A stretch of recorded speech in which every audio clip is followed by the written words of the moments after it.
PhD holder आहो, gold medallist आहो, एवढे मोठे पैसे तुम्हाला देवानं कमवून दिलेत, अब्जाधीश केलंय.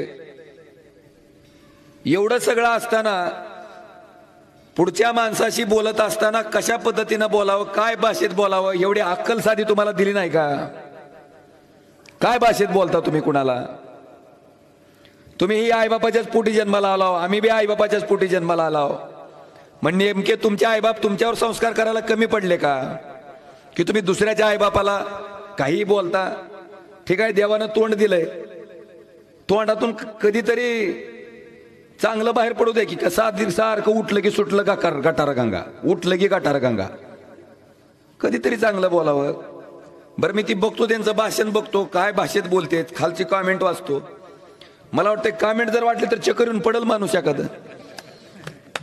काय लिहितेत लोक त्याच्यात, काय बोलतेत तुम्हाला, म्हणजे तुम्ही बोललेलं लोकांना काय वाटतं ती तर बघा.